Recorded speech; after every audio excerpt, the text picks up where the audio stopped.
been for a couple years now. I'm so excited for you guys to see the work y'all's crazy talented kids have made. But before that, I need to give thanks where thanks is due. So we're giving a huge shout out to our instructors, volunteers, and special guests. Specifically to Miss Gina Baker, Miss Miho, Miss Lisa, to Miss Susan Montanari, and to Miss Susan over there.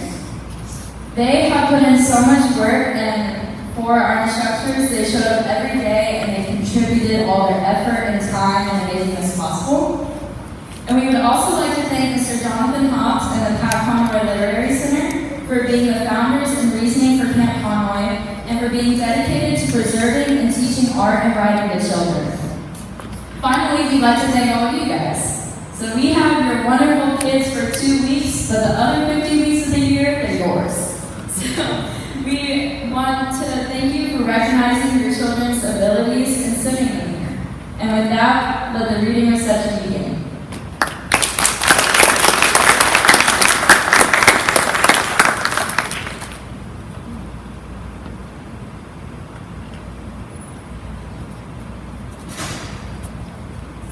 Hi, my name is Mickie Thompson. I'm a counselor here at Camp Conroy.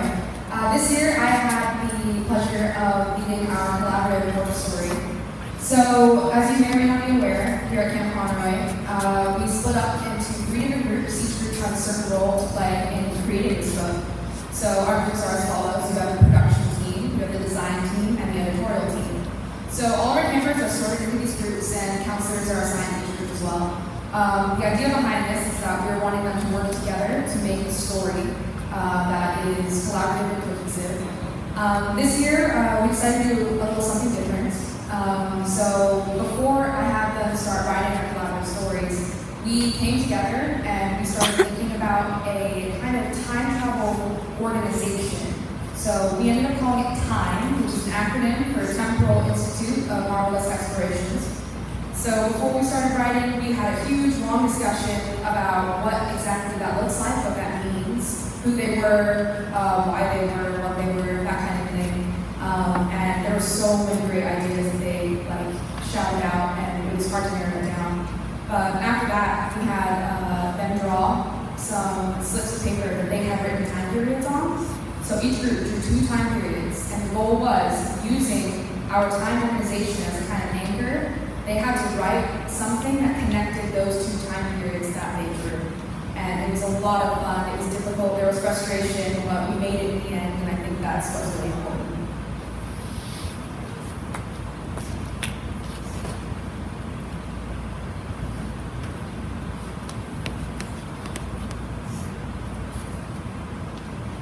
Hi, my name is Bosley, and I was a counselor for the editorial team. Our team drew 2 slips of paper, which would be Modern Times 2024 and the witch trials. So everyone raise your hand if you were on the editorial team. Loud and proud, guys. There we go. Those are my wonderful teammates. So they chose to write about a character who loves her coffee, loves her Stanley cups, loves the amenities and comforts of the modern times. And she went to go save a young child from the witch trials. And it's really, really interesting. Unfortunately, I can't read it due to time restraints, but my lovely, lovely co-counselor, Ellene, I don't know where she is right now, but she did the wonderful writing, and I was lucky enough to do the art piece. So, yeah, next up. Hey everyone. I was a counselor for the design team. I had 2 other counselors with me. But our story was called Dinosaurs of Doom. So we had the 2 time periods of World War II and the dinosaur times, which is vastly different. But it was just incredible to see how much everybody contributed. So the way we formatted ours was the kids came up with the plot points after talking to a guest to explain the importance of the roller coaster plot points. So they gave me 5 main points, and then I organized them into a story. And then my lovely E, she made the artwork to visualize our story. And in ours, it's to put Two World War I veterans are given the task of being time travelers in the organization time, and they have to stop the coming on of World War II. And so it's really interesting, it's really fun, witty, and I really hope that you guys enjoy it when you get the chance to read. And can I have the design team raise their hands? So they were so great, and you'll see it in the work.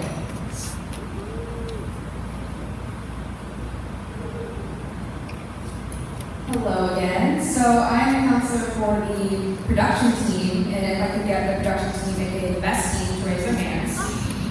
Nice, nice. So recognize greatness in front of you. So for our story, we decided to write this a little different. We wanted to do it in the form of a kind of mission report, tied in with some journal entries. The time periods that we drew were the steampunk era and dinosaur times, because someone wrote dinosaur about 10 times. So there was a bit of abundance of that in the hat. But we had a lot of fun creating it. There were so many good ideas, and it was really hard to pick one, but the one we settled on, I think, turned out amazing. Our story is kind of about one of our time travel agents who has been assigned a mission of tracking down a rogue agent who has been suspected of building and using an unauthorized time machine. So once you read it, I think you'll love it. And your kids did an amazing job helping me write it. And yeah.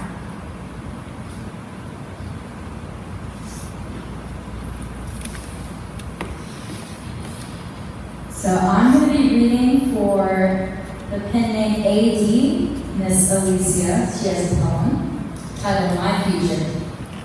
Trusting no one is like walking alone. Trusting someone is like walking with your eyes closed. When I fear, all my tears start to drop like rain. When the sun comes out, my light brightens up. One day, my father told me to tighten up. That always lightens up my future.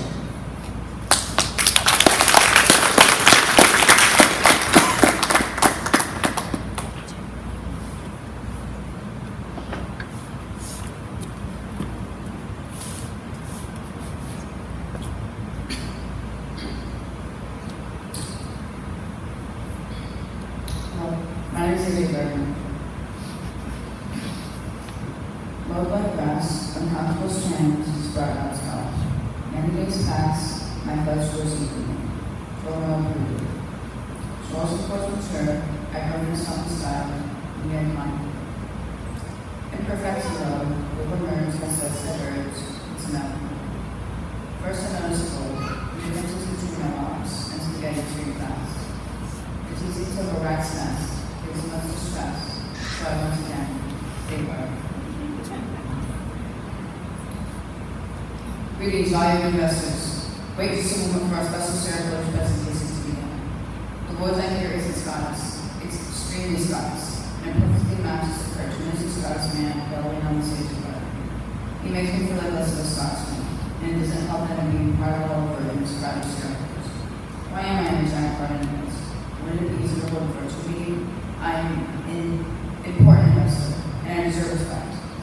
Valued investors, thank you for your patience. Our unforgettable shareholder meetings often go away. You'll want to hear it over and over again. I guarantee you, I'm an Australia. I always do. Why would I ever invest in a company whose CEO is such a character? Why did I invest in this? A projector screen is pulled down on the stage, and a video begins playing. Oh, I left my pizza in the oven too long, and now it's blunt. If one of those instructions was seen, I could put my current food to. That would smell around with you time before I burn. Side, relax and dream. Hold on, who are you? I'm the Australia, and I have a semi-important machine. You can put your current food to. That was smaller burning food time before I burn. I call it the underwear. The video stops and the projector screen goes back up. The Australia has a good on its face. Valued investors, probably seen that advertisement loads of times in the past year. That product is the reason why it's supposed to be profit. We have created a new use of this technology. See, instead of passing time with food, let's have to pass time with a puzzle. We could create new intelligence. So we can test and run some valve inside effects. Some realize metric behavior and melt into broken walls. Swing its way. Suddenly glass walls are on ceiling, and then this way. It's testing on us. Thankfully, after something turned too much, we're so pleased to see the back again and make minor adjustments and try again. The strange touch across his whole face. Let's get those burned and greetings live and rescue.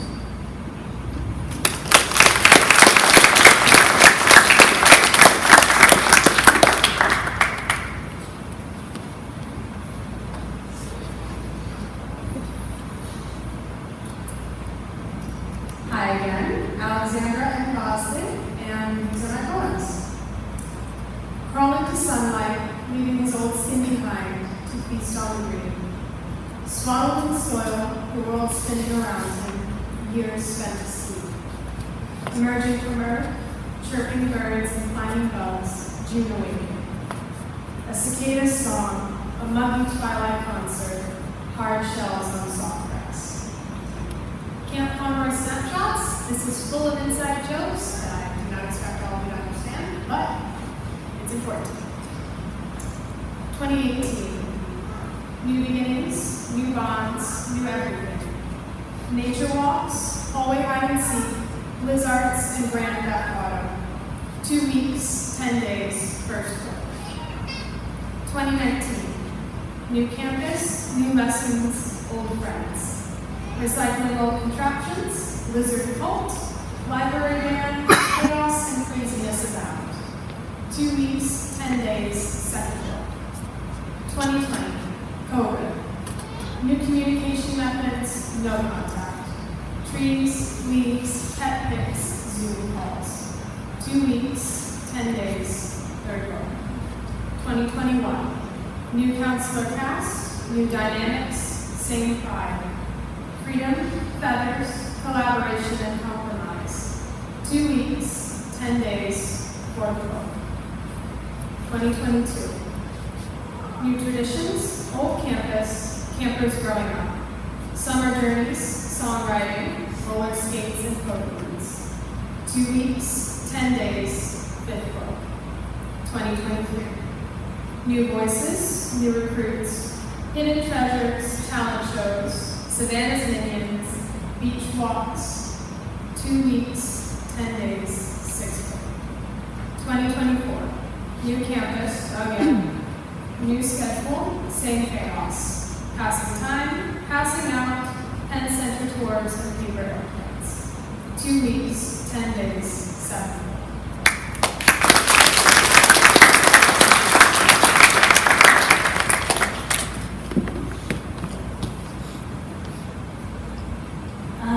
My name is Ava and I have 4 poems.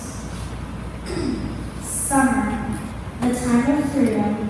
The warm air hugs my body. This feeling is deep. Change, the passing of time. It comes within, here and there, changes everywhere. Greece, the land of myths here, gives people clear faith and fear, for they love holy tears. France, the time has now changed, for the seasons come and go, the tall tower stays.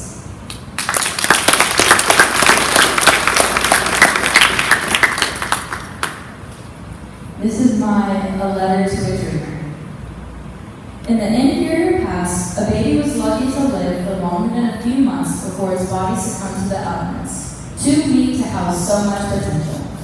Those who survived were the exception, not the expected. The lucky built the foundations for everything we know and love. Every discovery was built upon what once was nothing, bringing life and hope from the bleak desperation and cruelties of their world. In the present, a baby is a complex statement because we have both the privilege of a new life and the overwhelming responsibility of what that life could be. Is it possible to shield them from evil and doubt long enough to thrive? Are all efforts grossly in vain? But as the people of the past did, we trudge forward in our uncertainty because time won't stop to let us discover an answer. That baby grows up to create art, to have a favorite color, to have a favorite room. They wait anxiously for the summertime so they can swim, run, and get a brain freeze. They remember skinning their knees and crying only to get a kiss better. Soon enough, the summers don't mean as much anymore and the colors lose their vibrancy. The babies grow up and have babies of their own, welcoming them into a world so different from ours yet so similar. Will the babies of times yet to come use our creations? Will they read our writings and be inspired? Will I have made a difference in the world so incredible that I can truly say I've made an impact? I'm not omniscient, so I don't know. I don't know who can have more than a stereotypical existence. But I believe in the future. I believe that the future is beautiful, impressive, new, and that it holds more than I could write, even with boundless inspiration and motivation. I believe that the children of today are so unique, so creative, so strong, that they have no choice but to have made a difference. So to the child that loves to draw, loves to bring stories and ideas to life, you have no idea what you're capable of. Make the art that's controversial. Make the writing that will make someone believe in things again. Use your limited time to create, because you're so much more than just one of the endless people to have lived on Earth. You're a dreamer. And then I have two poems. Horrendous Goose, God's most treacherous creature, aggressive alien. Twisted time teller, tied towards the thumping trail from the heart. Trivial turmoil's triumph, temporary. Time-tinged trust, trailing from the left.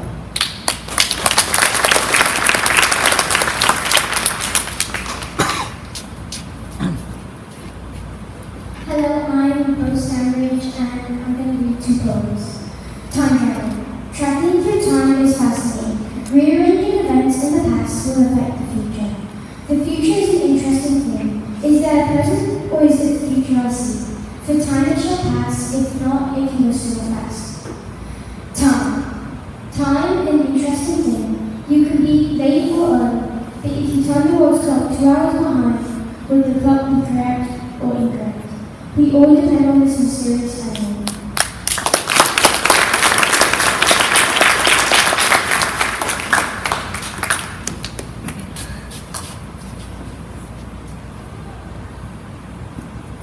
I will be reading from Reckon, The Time Sand. In the year 2047, on a hot summer day, there was a group of researchers that were sent out to find the time sand.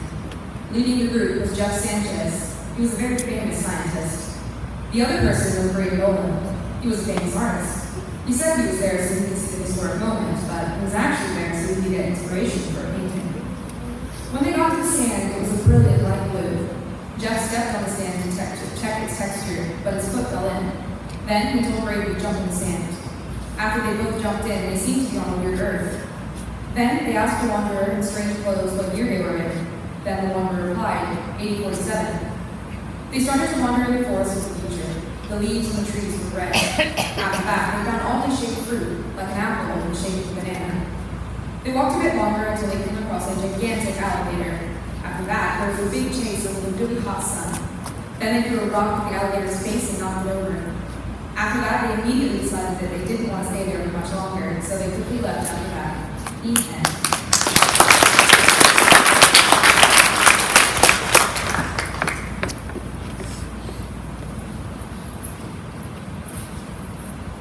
Hello, my name is Cal. My real name is Calvin, but that is my pen name, and I will tell you a poem and a story coming after that.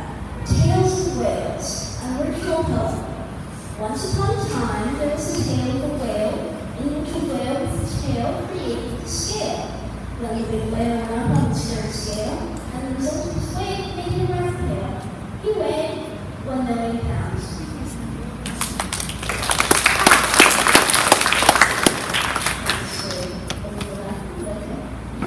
Portable Time, an original story. Once upon a time, there was a moderately young child named Anne Mckibben. One day, discovered a large machine. In great shock, he rushed home, with all the parts gathered in his hands. When he arrived, he got help from his sister to put the machine back together. Be careful, his sister said. This might be a bomb from the Russians in disguise. No, Linda, he replied. The Russians are probably just as scared as we are that one of us will start a nuclear war. Once they finished rebuilding the strange machine, they tried to find a way to turn it on. Look for a power switch, Andrew instructed. There must be some way to turn it on. All of a sudden, there was this strange humming sound.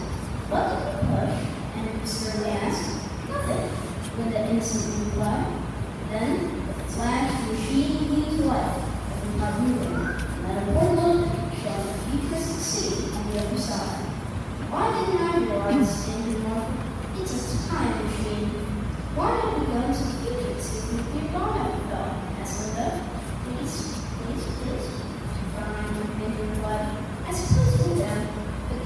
can we find a way to change this time setting? After a bit of searching, Linda found an all internally, but suddenly there was a word inside. And when you through the portal page from the soft poof. There, now can we go? Linda asked. Now we can go, Anne answered. Then they stepped through the portal and found themselves in the alley. Hey, you're in the salad, teenagers investigated them. Oh, wait, you finished for something. The boys revealed themselves to be a teenager. Maybe this time traveling to seek out one of the nuclear war. And overzealously leaked the information. Really? If this time machine is real, why don't we take it to the pagan times? The teenager said. By the way, I'm Chuck. Who think of that for Chuck? And he replied and scolded him privately. Why did you say that? I'm sorry, Linda replied. I think we should take him to the pagan times. Okay, it's an agreement. Andrew replied. We have come to an agreement, Andrew said. We will let you go to the pagan times, but only under our secret regime. Then he gave a look slightly honest. Never mind, Andrew exclaimed. The trio went through the portal back to their present, set the machine, and went through, to be almost instantly greeted by a loud roar. That can't be, Joe exclaimed. That's what's going to stay too long before taking them. The trio looked around and grew startled, until they laid eyes on the ginormous plant, slowly devouring the kingdom. Petrified, our three time travelers ran back all at once and changed the portal as fast as possible. I think I'll go home now, Judd said. If you take me back to my time? Sure, Andrew replied. Then changed the portal to the same time as when they finished up. Goodbye, Chuck. Linda finished her conversation and Joe left. Wow. Just wow, Andrew remarked. Masters is really cool. And future, looked at it. But we definitely do not belong in either of those places, said Andrew. And they lived happily ever after.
Hello, my name is Mickie Thompson and I'm going to be 5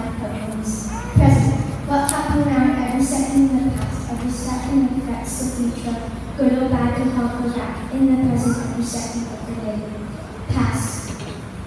It's in the past, it's in the past. Can't go back in time. If it's in your mind, you can't try and judge, but you can't go back, even if it's in your mind. It's over and done with in the former times, in the long past, and now it's ancient and gone. Future. Do we fly in cars, or we still on the road? Is there teleportation, or do we still have to walk? Our future is their present. Is our present their past? Either way, there's still a long way to go. Time travel. Is it possible to time travel? Go back and forth in time, in the past, present, or future? Can you fix the problems from the past, the problems from the present, or the problems from the future? Time. Tick tock, the hours go around the clock. Numbers circle the border, watching seconds, watching minutes, watching hours go on. Hours still going around as the day passes on.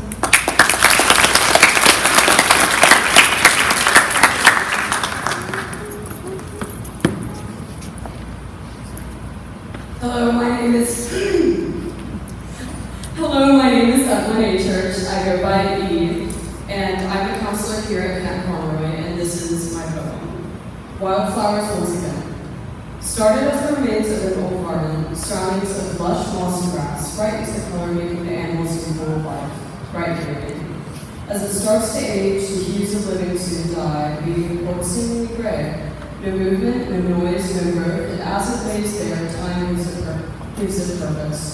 Used it like fertilizer to plant the seeds that were desperately longing to be planted. As the wildflowers grow, the stems will trace the sculpt's face, leaving small wrinkles and marks. And the flowers will bloom and keep growing, beautiful colors and shades. Soon to toss their seeds once again to the next creature that will lay to say its final goodnight.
poetry because it's based on repetition. So every first line rhymes with the third line, and every second line rhymes with each other. And then, just for like an extra treat, the first line and the third line of the first verset repeat consistently throughout the piece. So as I'm reading it out loud, just try and listen and see if you can spot them throughout. Notes on the cranes in the park by the lake. And when by eye of spring they set upon the magpie-ridden sky, they bound their boundless silhouette. To see the castle's crane quintet when in the morn they fly, and when by eye of spring they set, to find their feathered clarinet and don their checkered ties, to bound their boundless silhouette, they enter being yon baronet with oratum crane cry, and when by eye of spring they set, to nest on marble statuette, and by crude lullaby, did bound their boundless silhouette. So rest they to a minuet by the slumber starry sky, and when by eye of spring they set, did bound their boundless silhouette.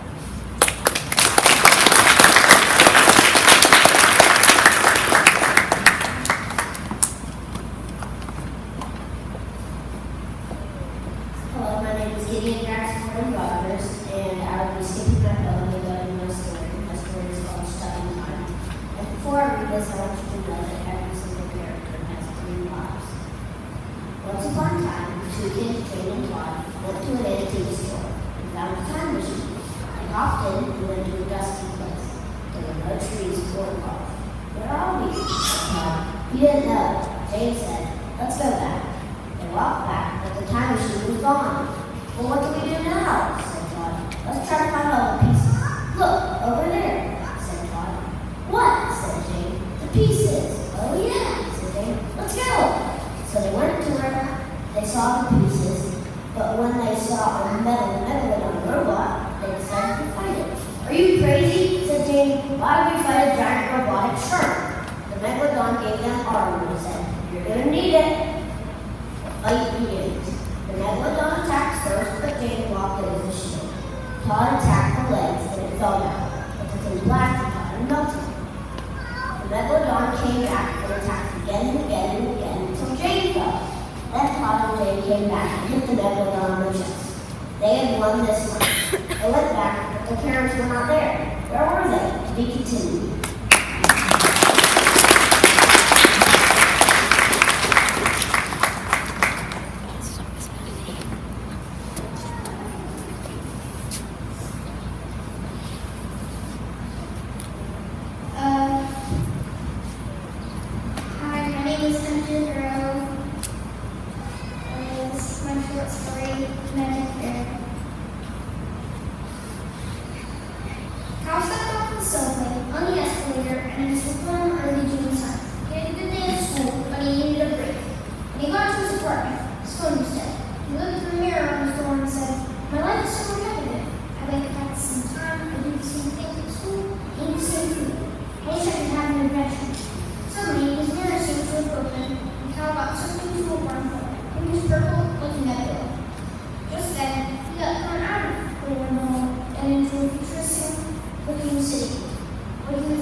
It is nearly impossible to infiltrate. They control everything here. Todd said,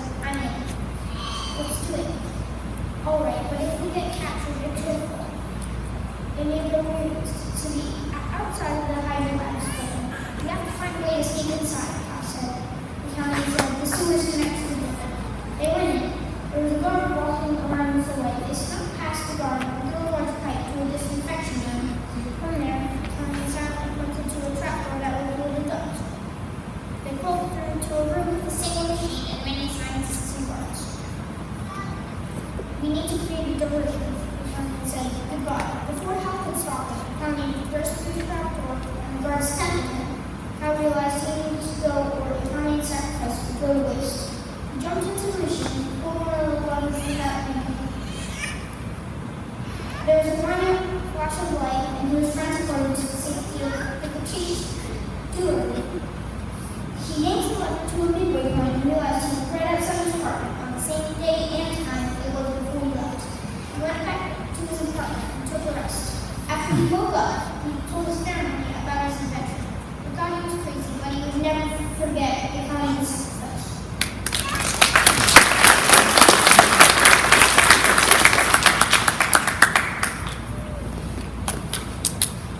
And I will be reading for K.A. Henry, and I'm going to be reading his first two poems. Zen's way out. Caught by a leaf in a tree, a young boy lays where it's deep, guided by only a flicker of light to lead him to true sight. Zen's true sight. Blazing fire kept away by a calm, still water.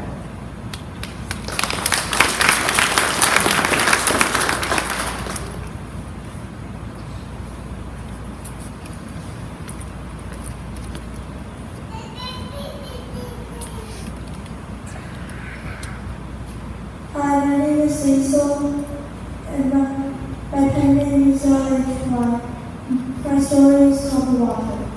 Once there was a race of aliens. They called themselves Watchers. One day, a Watcher saw Earth. She began to watch it, of course. One day, she went to live on Earth and called herself Mary. She saw how humans changed and how they fought. She helped George Washington lead in the Revolutionary War who never ended. She helped get food for the first Thanksgiving, and she assisted in the rise of Rome. She helped with a lot of great things, but she was part of the love. She also was a part of a lot of bad things too. She was tortured in concentration camps during World War II. Her home was destroyed in Hurricane Katrina, and she was taken from her home in America during the European expansion. No matter how hard things got, there was always something good to come or look back on. One day in late 2020, she was out there treating the kids with COVID-19. She was told to leave Earth or rotate through time forever. She knew that you could never leave people. She had watched their struggles and their victories too. That is why Mary chose to rotate through time.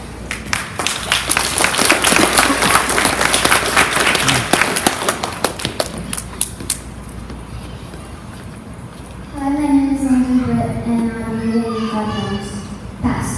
As I look into the past, I see the children playing tag and running fast. I see them in the pool, I see them at their school. They cannot be far behind, but cannot see the future. The past is behind us. Future. I look into the future to see all my friends and family all grown. Hear my friends' smiles. However, at the end of the day, they have been wired and weathered. The future is close, but can also be far, far away. Present. The present is now, it goes by so fast, what we describe as now in the past. We wait and wait for things to happen, but soon they arrive, and it flies by and drives us fast. Time travel. Traveling in the future, traveling in the past, messing up time, rearranging the line. Events are tangled as I look into the future, I look into the past. Tick-tock. Tick-tock goes the grandfather clock, standing next to the shelf. Hands move, telling time, while listening around. 4 o'clock, 5 o'clock, time flies by, but we all still hear the tick-tock of the clock.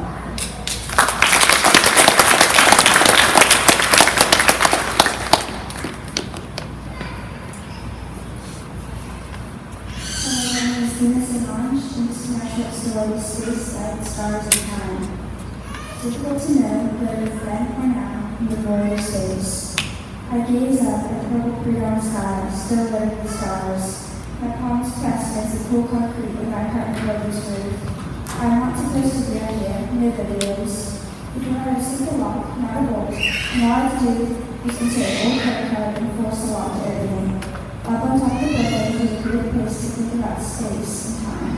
I was quite literally staring at thousands of different times, specks of light in the great night sky.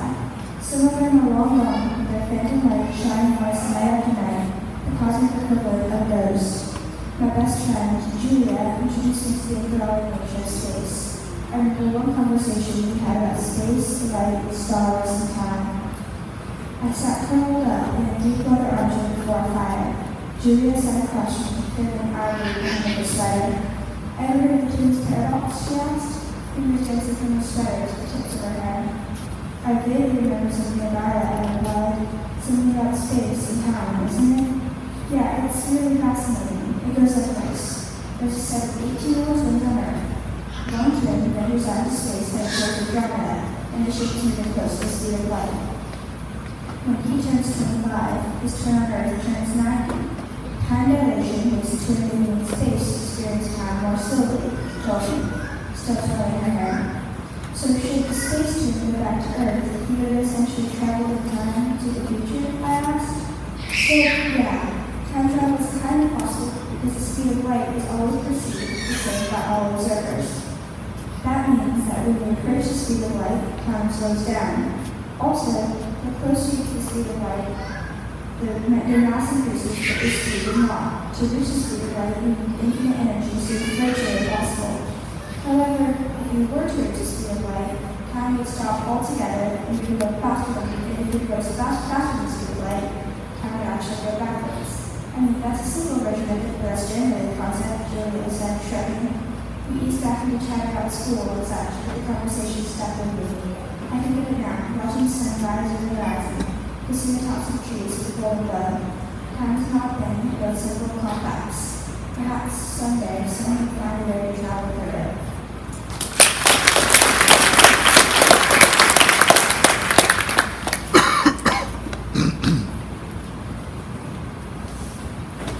My name is Mariah, and I'm going to read my 2 poems and my short story. The beauty of time and nature. Tick, breathe in, now out. Talk, observe your surroundings. Begin sound. Sounds and hands are tiny. Hands on the clock make time to fly. Hands on my body, brown eyes. I wonder without hands on the clock if time would truly take a clock. Perhaps it's a sound, tickety tock.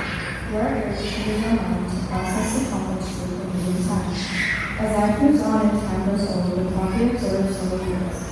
Away, but I wonder still what sounds to the hands of time. The man started. 213 light years in London. 214 still nothing. It was far too late for her to turn back home. Everyone she loved must have been dead. She still, however, needed to prove herself. To Earth, to herself. 215 light years and her ship stopped suddenly. Broken people. A brightly new light taunting her from below. "You will never be good enough," it said, but I wondered. With each journey, the louder, until she hardly noticed the bloody shards of glass sticking from her hands. Compared to her splitting headache and the constant teasing of running her hands from the bird. She donned her gear quickly, eager to get back on her pursuit of Salvador. She stepped out and was immediately sucked under the long hall. I finally doubted, she thought. I discovered something. The thinner and thinner she got, the more she grew into her own fantasy, her own insanity. The longer and longer she got, the more she had faith she loved. But she was happy. She didn't need to feed it somewhere. 215 letters away was a starry grave with a random star writer.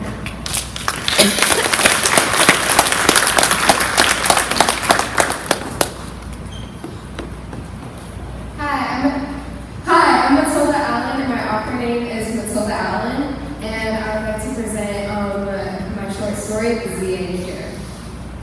Since late 2025, it's been known for zombies roaming these streets are taking over our civilization. It's 2036 now, and me and my boyfriend are only 15. Great. I hear from behind me. I can't get bit. I run into an old cafe with a broken exterior, boarded down windows and doorways only a human would be able to get into. I guess the zombies were human, but not anymore. There's no point in finding a cure. Scientists looked over and over again, but no antidote was found. Everything they tried to make never worked.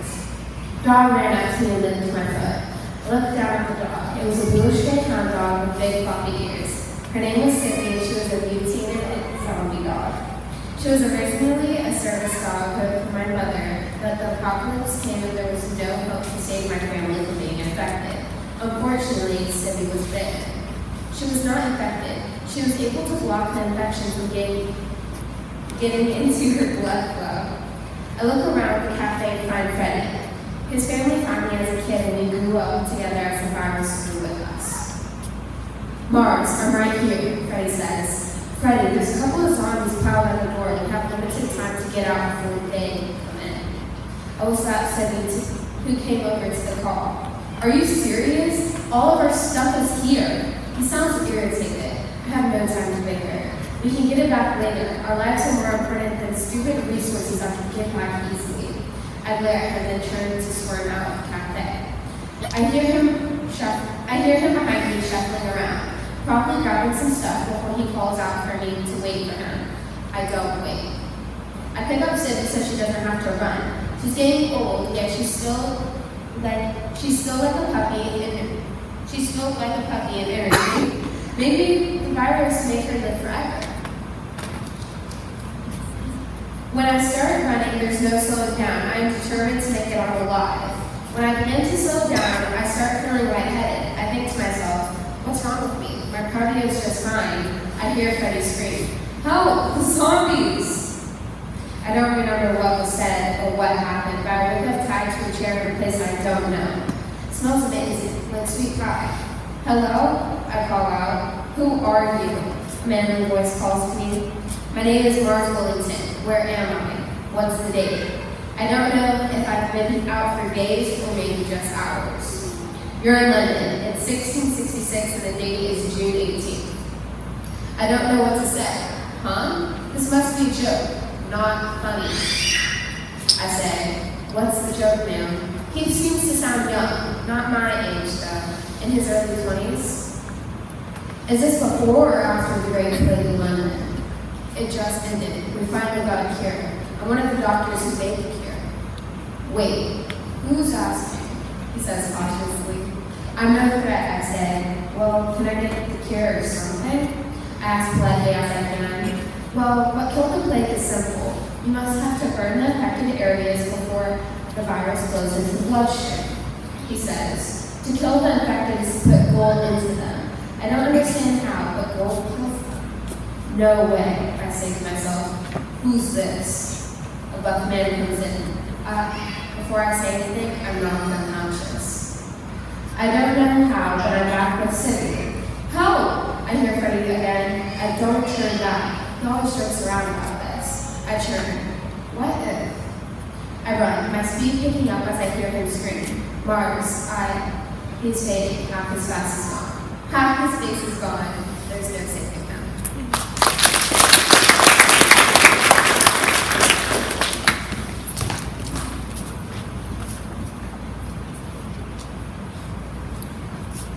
I'm Mickie, and this is my short story, Make It Our Time. I wish this moment could last forever. A warm breeze floated above their heads from where they lay sprawled on the grass, carried with it the symphonic sounds of a summer afternoon melting into evening. The last few notes of the sweet-singing bird choir's final song were swallowed up by a moody orchestra of crickets, cicadas, and frogs. Monty turned her head from where she had been staring at the watercolor-stained clouds to look at Eleanor's profile. Her eyes were closed, her lips were cooled in the faintest of smiles. This was perhaps the most relaxed Monty had ever seen in a woman. The ever-present wrinkle between her brows was absent, and her perpetually punched jaw was slack. If only Monty had her phone. She wanted to take a photo, to capture this rare residual piece in a portrait that she would look upon every day. There's no reason at hand, Monty returned in barely there was. She shifted from lying on her back to her side and brought her hands together around the one Eleanor had resting between their faces. In her periphery, Monty saw Eleanor crack her eyelids open and glance sideways at her. Monty began gently tracing the lines on Eleanor's palm and twisted their fingers together. The snake Monty felt coiled tightly around her heart and loosened at the contact. Monty, I know. It's not your time. You don't belong there and I don't belong here. With that, Monty finally dared to look into Eleanor's eyes. They were like pools of fresh honey, churning with the notion that Monty was in the right place. But what if we could just belong to each other? It didn't matter to Monty if she was forced to stay here in stuffy, uptight, uncompromising Victorian era, filled with stuffy, uptight, uncompromising people, as long as she was with Eleanor. They'd find a way to make it work. Of course, she preferred to go back to her own home with its modern memories and attitudes. It would certainly be easier. Ultimately, however, Monty would be happy wherever she was, as long as this was Eleanor. Please, Monty urged, come with me. It doesn't matter that it's not your time. You can make it your time. Our time. Monty was sitting up now. The question hung in the air. The weight of its answer threatened to bring Monty's whole world crashing down around her. Eleanor lifted herself off the grass to near Monty. She laced her fingers together, just as Monty had a moment before. I was going to say yes, she said with a laugh. You don't have to be so dramatic. Monty tackled Caitlin and Eleanor back in the grass on the hill. This strange adventure through time couldn't have ended any sweeter. Who says you shouldn't walk to a strange portal and find in the backyard? For Monty, it threw her into a dark past and to launch her forwards into a brighter future.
whispering softly.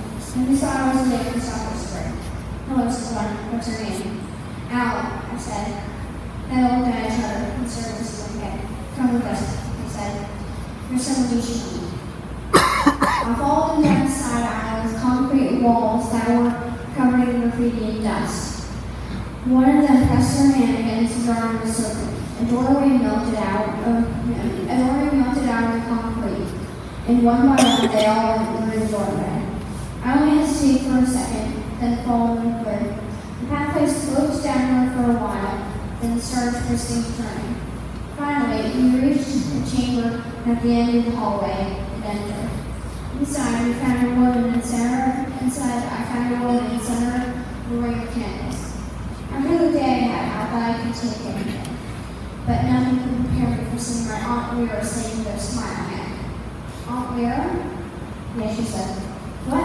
How? I managed. I'm trying to cover this up. Come try it. I'll teach you.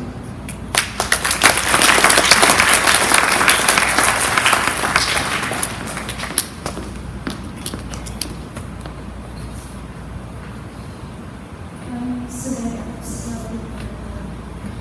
it was time feels like so much shade, many shades of blue and haze, and the sprite spark fades away as light fades away day, and hands of all that watches face to spirit visions.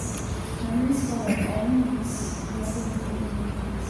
Shadows of red once have been whispering daisies, regrets, all the quiet night, it was rest of life, and fading light.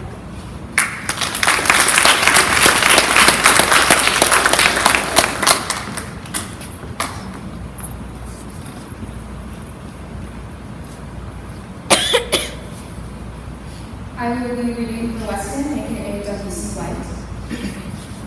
I've been to each corner of the universe and then some, but there's one thing I have not yet grasped: time. Oh, the things I can do. Witness the birth desire of life. Oh, and the destruction of whole worlds. Oh, and I'd stop myself in the listing. Oh dear. I truly apologize to listeners. I believe this too been stopping in. From the journals of the chronicler, 3078-6 BD, post-departure.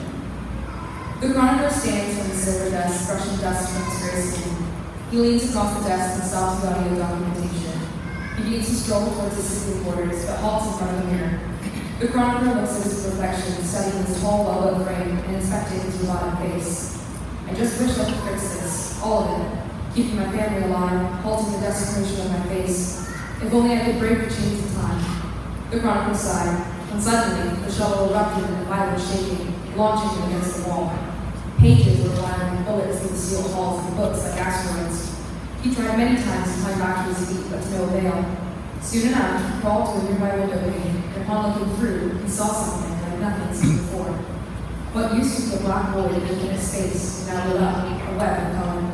When looking closer, the chronicler saw innumerable replays of past events in each thread of life. He soon realized that he had finally done it.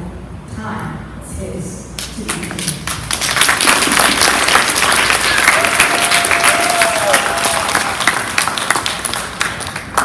Can we give everybody a big round of applause? This is so great. Once again, I'd like to thank everybody for attending, and I'd also like to tell our campers how proud of them I am, and all of us, we're so proud of them. Every year, they surpass our expectations by a landslide. I'm always astonished at what they get accomplished in 2 short weeks. Because other than the theme of the book, everything is decided by them. From the title, the covers, the stories, and even the fonts. Like, the fonts aren't chosen, it's crazy. And so, from all of the Camp Conroy team, thanks for making 2024 one of the best camps yet. See you next year.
Our brave heroes, Tommy and Gina, are at the entrance to the Spence.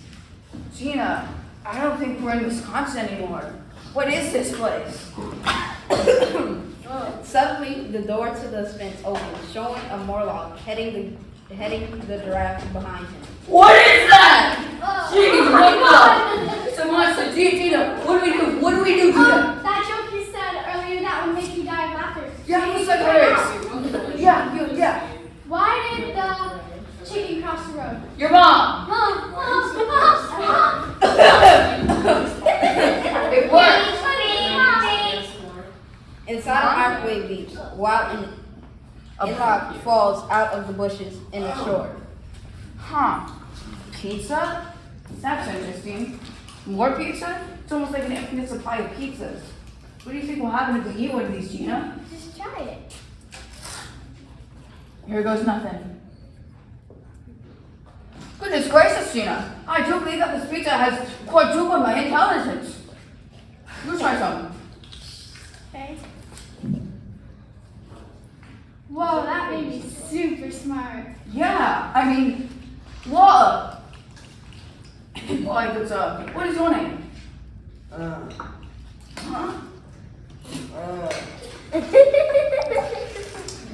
What did you see what just happened? Yeah. What did you think of it? You seem Dumb. yeah. Good job. Try some pizza. Some of this pizza. Wow. Thank you. Good job. And with their new wild force and intelligence, their new friends, Tommy and Gina rebuild go.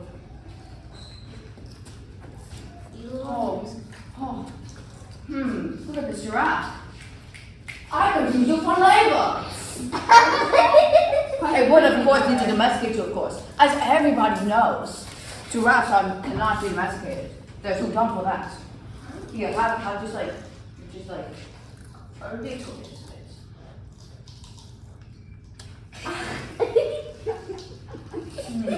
Give me that pen.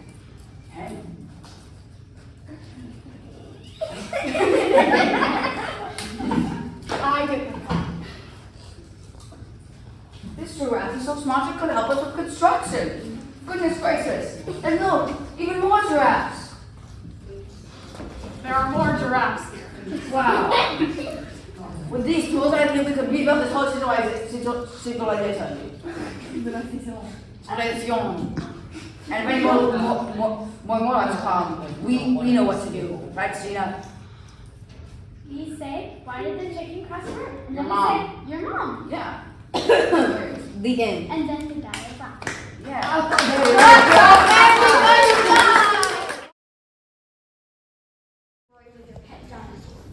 I don't think this was a safe idea. We should have just stayed on land. It's okay, someday. Wrong. Finally, a Morlock comes in. But your pet dinosaur defeats him.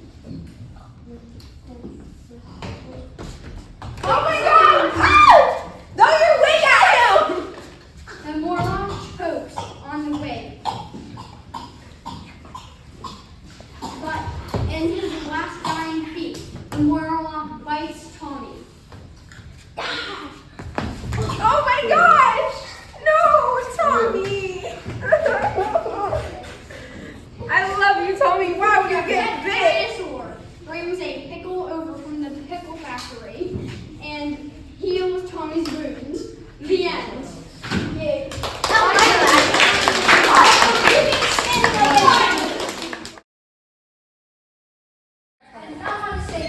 Calvin. Places, people. Places. All right, quiet audience. Sit still, audience. Okay, you're acting. All right, action. Our scene opens with the downtrodden Gina, who's an aspiring puppeteerist, but she's been limited to a job at a diner that she hates. She walks home back to her roommate Tommy, who has such music in his heart, but no confidence to express it. Here's my check.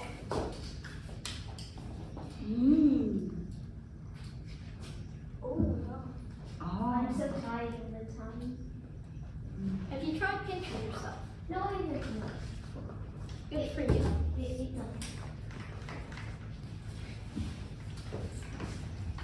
Disappointed with Tommy's less than sympathetic response, Gina decides to go take a walk to clear her head. On the corner of the street, she sees what seems to be a robot just lying there. Oh look, what's this? Hello. Hello, What's your name? I'm Feelings Bottom. Hi, you want to come back to my apartment with me? I would be overjoyed! Okay, come on. But what Gina didn't know was that Feelings Bot had a secret power, the ability to time travel. Feelings Bot had the idea of bringing Gina back in time only a little bit so she could get more sleep. The Feelings Bot begins casting the spell, but suddenly Tommy bursts in with a song on his lips. I love the morning. Not the time, Tommy! But it was too late, it had already started and it could not stop. Gina and Tommy were whirled into the future where they saw a battlefield between the Morlocks and the Eloi. This is a book. You must read the book. I will teach you once. The horrendous battlefield was interrupted by a booming voice that said, Hear ye, make way for our magnificent leader. I don't care about the leader. She's never read a book in her life. The battlefield goes silent and waits for the words of the majestic Eloi chief. I'm not The silent. battlefield goes silent while the Morlocks wait for the Eloi's wonderful words. Eloi chief, what have you to say? Stop. Chief means is stop the fighting. Okay, I guess. What the chief means is that we will hear the Morlocks out and take their advice on our literary stance So, if you read the book, you will be able to talk in more than one word phrases, and you won't have to do some translating for her, and you can get a real job. And I don't know about you guys, but you seem pretty smart, so I'm guessing you read, or you're a robot, because you read metal. And also, you wouldn't be so dumb if you read books. Oh. The Eloi chief responds. That is a very good idea. What the Library. What the chief means is that we should start a library, and we'll hire this Morlock as our librarian. Yes, finally. For the first time in centuries, the Eloi and the Morlocks. For the first time in centuries, the Elois and the Morlocks were working together to build a new civilization, one founded on literature. Here's a book about puppets and a puppet. Here's a book about Satan because you're really pitchy, and you seem to have everything figured out. Here's a book on psychology. Satisfied with the job well done, Gina and Tommy are taken back to their present. What? Nice. It didn't even do anything. Inspired by this wonderful turn of events, Gina decides to write a puppet show about what had transpired, with the accompanying music by Tommy. I love puppets. I love eating dinosaurs. Bob the dinosaur loves everything. He loves singing. The end.